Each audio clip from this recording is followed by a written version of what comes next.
What's going on, everybody, and welcome to another episode of the Other Side of the Firewall podcast, where we talk about the latest and greatest of cybersecurity news, as well as we highlight those movers and shakers and glass ceiling breakers, those people of color who've made it to the other side of the proverbial firewall.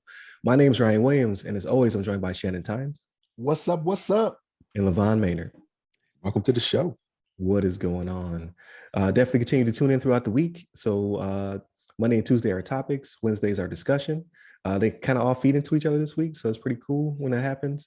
Thursday, sometimes we do the Ask Us SP podcast, where we talk to somebody who's trying to break in at an entry level like position or trying to get into cyber. Nobody lined up just yet. And then on Fridays, we do the weekly rundown. We talk about everything else, so the non-cyber stuff, TVs, movies, books that we partook. Is that a word? And throughout the week. I don't think that's a word. But we will be taking a hiatus after this week. So the 28th through the 1st, we will not be on, but we'll be on the following week. So definitely lock us in, subscribe, all that good stuff, so you can be notified when we come back. But without further ado, I give it to Shannon. All right. So this article is from threatpost.com, and it is from Terra Seals. And the title of the article is Agencies Warn on Satellite Hacks and GPS Jamming Affecting Airplanes and Critical Infrastructure. So we kind of hit on this a little bit, right?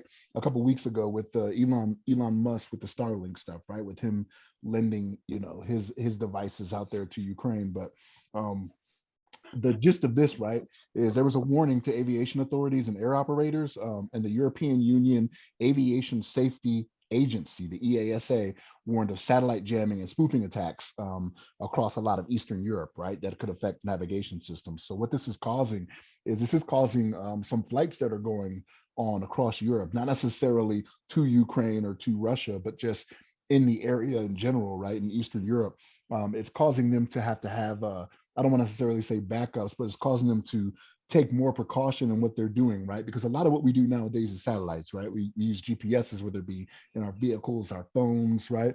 Military operations, whatever it may be. And because of this jamming that's going on, which they haven't come out and directly said, but they're fairly certain it's Russia, right? Because it started February 24th, which was the first day of the Russian invasion of Ukraine, right? But what we're running into is that these airplanes have to just verify some of their other systems that they have, right? That they use, or other abilities they use to fly, right? Whether it be line of sight physically or other things that they use, that they're up and running, right? Because there's very much the chance that they could be up in the air, right? And everything is good. Then they fly into a section where all of a sudden they lose some of the stuff that they use, that they need for flying, right? So again, not just so the EASA issued a warning, but also at the same time, the FBI and CISA, right, the U.S. Cybersecurity Infrastructure Security Agency, also sent a warning out as well, saying that hackers could be targeting satellite communication networks in general, right? So it's one of those things where we've been saying it for, let's see, a year and 5 months now, Ryan? Is that right? How long has the podcast been on? A year and 5 months, something like that? Cybersecurity is real. Hey, you gotta pay attention. You gotta be in on this stuff, right? Because again, even though this is something that is happening over in Eastern Europe, you have American agencies now that are like, hey, we're warning you, satellite network hacking is something that's happening. You know what I'm saying? It's something that's out there. So, but yeah, so I know with LeVon, right, I know what he's going to hit on in this article, right? I'm just going to allude to it a little bit, but it does mention with these satellite customers using multi-factor authentication. I'm taking a guess. I didn't even notice that in there. But you did? Okay. Well, look. Well, I'm gonna hand it over to you, LeVon. All right. Let us know what you got on that. MFA champion over here. Right. I was gonna say, now you got me searching the article. Like, where's the multi-factor in here? Let me find this. Okay, so because we should implement. Okay, multi-factor on their accounts. Okay, I see it. But yeah, I appreciate that.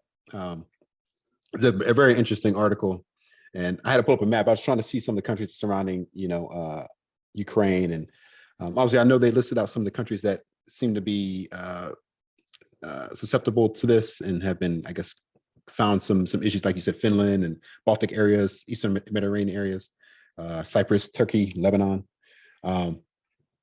I think it's very interesting. One thing that I take from this, it makes me think about us as a U.S. government, U.S. citizens, obviously, and we have a government that, you know, I bet, or I'm imagining are actively monitoring this kind of situation and trying to see what kind of strategy Russia's using to try to block these satellites. And like, you know, we can imagine, I don't know, some future engagement where we have to have some conflict with Russia or any other country.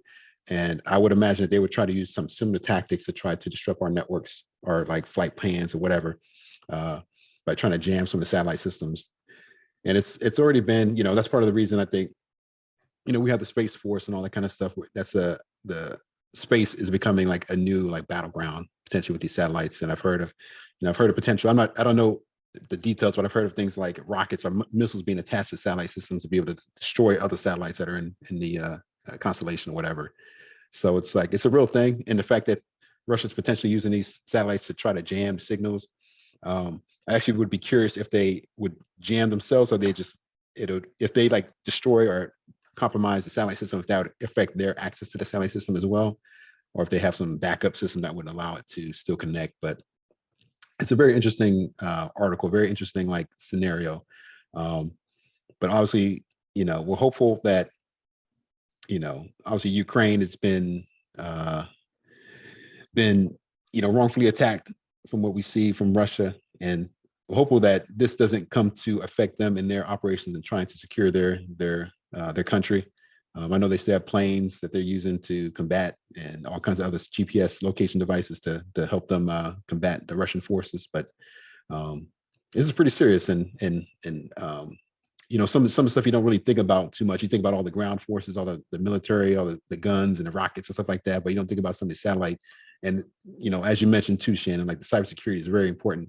People kind of throw that in the background. They don't think about how to secure the devices until they get compromised, and then they're kind of trying to backtrack and try to catch up to get to a good place. But I'd be interested to see how this kind of spins out. But you have some thoughts on this one as well, Ryan? Oh yeah, definitely. I remember writing a paper like a long time ago about GPS and how the world is so reliant on it, right? Like Yeah. the US put it up there. We kind of have a certain amount of dominance in that respect. But as you can see, like that doesn't stop them from jamming us or causing confusion, things of that nature. At the time, this was years ago, China was starting to launch their own GPS satellites over their own territories. I don't know how if that's expanded or not, because basically they don't want to be relying on U.S. Satellites in orbit, like because then who has the higher ground at that point, right? It'd be us. So they're putting their own up there. So I would be surprised if Russia was doing the same thing. If they didn't have their own GPS satellites in orbit, or at least they had plans to put them up there. So that way, again, they're not relying on just us. But when it comes to commercial, like we're kind of like the gold standard when it comes to the GPS, the satellite communications, right? Whether it be military or private. So this is very concerning. Again, like this is it's un un not sanctioned territory, but just like okay, like everybody has a pace plan when it comes to like planes and skies and things of that nature, right? Your pace is your primary, alternate, contingency, and emergency. Usually satcom is a primary, and then you work your way down to RF maybe. What happens if one of these planes were to collide with another one or fall out the sky because other systems failed? Like now is Russia at fault? Like, okay, we didn't have satcom. Satcom's been blocked for, since the day of the invasion. Like we can attribute this to you. Now you have either is this a declaration of war? Like, is it going to be a fine? Are you going to be, hemmed up for being a war criminal because you killed civilians? Like, who's to say? Like, it's all uncharted, and I think they're playing a pretty dangerous game when you're messing with the private planes flying around. So I honestly don't know what the outcome will be, but it's definitely new territory, and now innocent people are wrapped up in it. So it's pretty crazy. You made a good Speaking point. of, yeah, I was gonna say, speaking of RF, I didn't. There was another article I was gonna put in for this week, but I didn't. Apparently, they found some backdoor to RF encryption because that's the it all hit the fan. Now we're back on radios, right? Now they're saying that there's an issue, like there's a backdoor that they found and they're trying to patch. So that was like I don't know if it was CISA or the FBI came out or somebody came out and was like, hey, this critical vulnerability, we need to fix this. Because that is like it, right? It was like everything else failed. We gotta get back on these walkie-talkies real quick. Mm. And even that's not completely secure. So like cyber, like you said, like gotta pay attention. The RF is definitely not secure. So I don't know like how much people have been paying attention, but like Ukraine has taken credit for killing 4 Russian generals, and for a couple of them, it was because they had lost secure communications and they were just talking through, Oh, in the clear. yeah, Oh talking in the no. clear, and yeah, that's how they kind of confirmed it. So like, yeah, Right. it's definitely not, yeah. That's crazy. Yeah, I heard about that too. So, but definitely MFA, right? MFA is the champion Mhm. here. You can't go wrong. Like obviously, every uh, security feature, whatever, has a flaw, or someone will find a way around it or whatever. But MFA is still pretty not undefeated, but it's up there. It has a high winning record, so it's It, definitely It very much does, but even in the article, right? And I didn't get down into it too much, right? We gotta share the time amongst us, but like Right. they talked about what they were attacking even was misconfigurations, right? So it's one right. of those things where like if they were doing what they needed to do in the first place, this may not even be an issue, right? So like misconfigurations, least privilege, right? Like if you're just letting Right. everybody have access to everything, like this is how it gets out of control. You know what I'm saying? So yeah. Yeah, especially to a satellite. And then we haven't, like you alluded to, like they've weaponized satellites. So there was a test where Russia fired a projectile from one of their satellites at a dying satellite to knock it out of orbit. It was, it's proof of concept. Like, can we do this?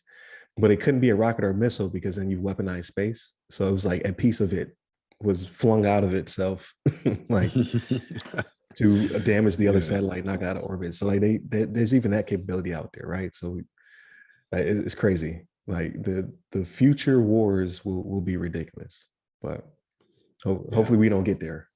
Hopefully this conflict will be resolved shortly, but we will see. But yeah, definitely great topic. I appreciate the discussion. Continue to tune in, everybody. Monday and Tuesday are topics, Wednesday discussion. So we kind of go into something we talked about on Monday. That'll be part of our Wednesday discussion. So definitely tune into that. No Ask Assist P this week, but Friday we definitely have a good weekly rundown because I've not been studying. So all I've been doing is watching TV. Definitely tune in for that. And then, like I said, we'll be on throughout this week. And then next week, we're taking a brief hiatus. So hit up all the websites. They all have our name as the title. Hit me up personally. I'm at RyRy Security Guy. That's RYRY Security Guy. I'm on Twitter, TikTok, LinkedIn, and Clubhouse. And you, LeVon? You can hit me up on the Twitters at LeVon Maynard. There it is. Stay safe, stay secure. Take care.